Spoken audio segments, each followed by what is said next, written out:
Bienvenue à vous pour cette nouvelle leçon de numération CM1, CM2, la leçon du jour. Placer, encadrer, arrondir les décimaux. C'est parti. Pour cette leçon placer, encadrer, arrondir les décimaux, on a 4 compétences. Première compétence, je sais placer ou repérer un nombre décimal sur une droite. Deuxième compétence, je sais encadrer un nombre décimal entre deux unités de dixième ou de centième.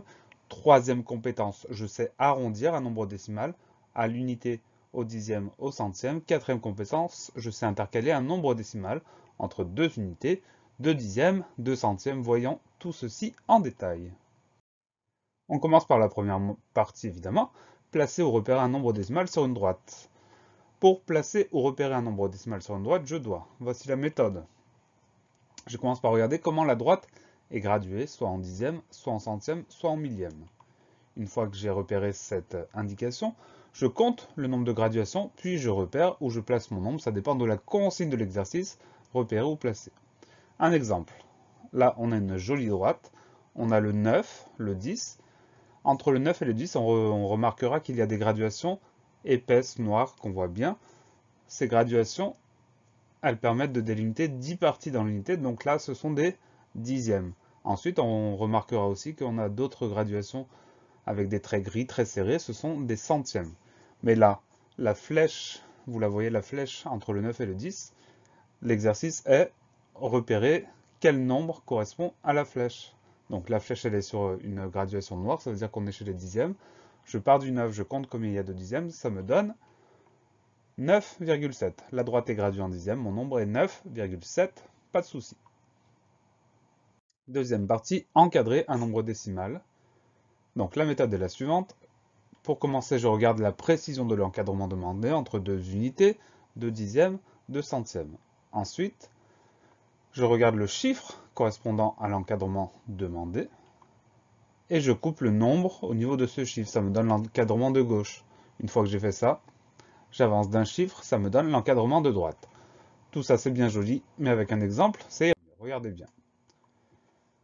La consigne, j'encadre 26,78 entre 2 dixièmes. Donc pour commencer, je repère le chiffre des dixièmes, c'est le 7.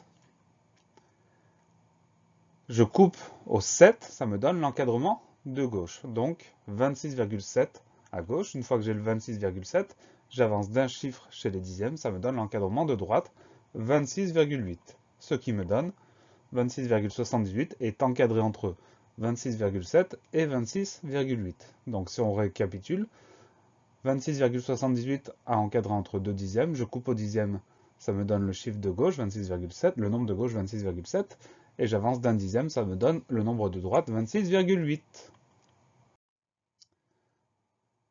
D'autres exemples, ici on nous demande d'encadrer entre 2 centièmes, 25,124, donc le chiffre des centièmes c'est le 2, je coupe au 2, ça me donne l'encadrement de gauche, 25,12, j'avance d'un centième, 25,13 pour l'encadrement de droite. Ici, entre 2 dixièmes, 25,124 toujours. Le chiffre des dixièmes, c'est le 1. Je coupe au dixième, ça me donne 25,1 le nombre de gauche. J'avance d'un dixième, 25,2 le nombre de droite. Et la même chose avec les unités. 25,124 à encadrer entre deux unités. Le chiffre des unités, c'est le 5. Je coupe, ça fait 25 à gauche. J'avance d'unité, 26 à droite. Arrondir un nombre décimal, ça ressemble beaucoup à l'encadrement. Regardez bien.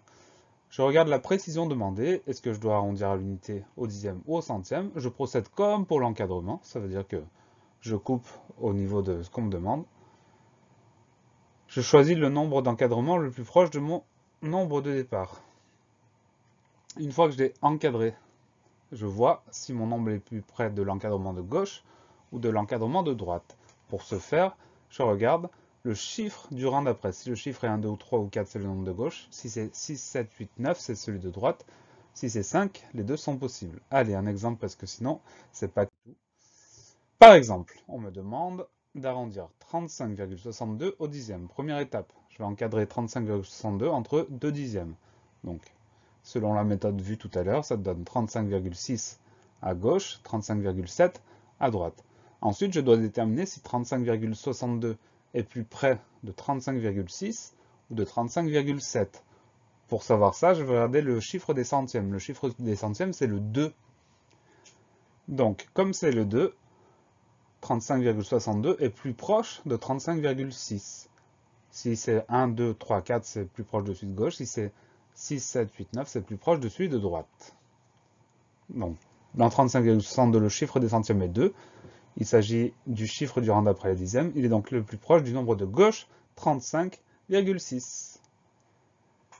35,62 arrondi au dixième, ça nous donne donc 35,6.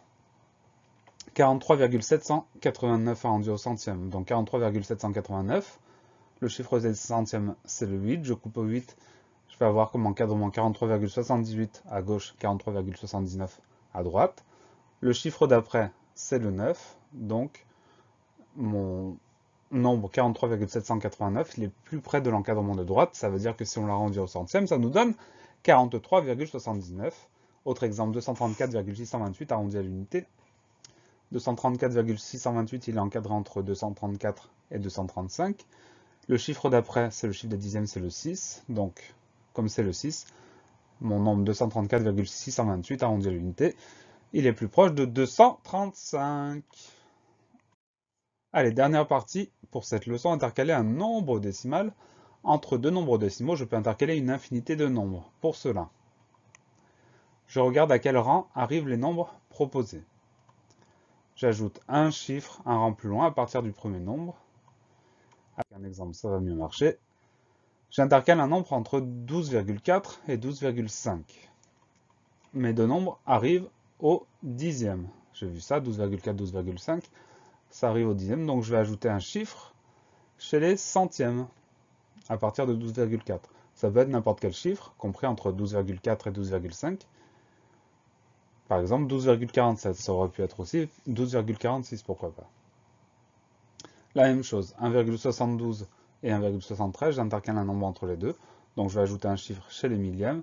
Dans l'exemple, c'est le 3, 1,723, est compris entre 1,72 et 1,73. Autre exemple, intercaler un nombre entre le 6 et le 7. 6 et 7 s'arrêtent tous les deux à l'unité, donc je vais ajouter un nombre chez les dixièmes, 6,8 par exemple. Pensez à réviser, pensez à vous entraîner et à bientôt sur la classe plus.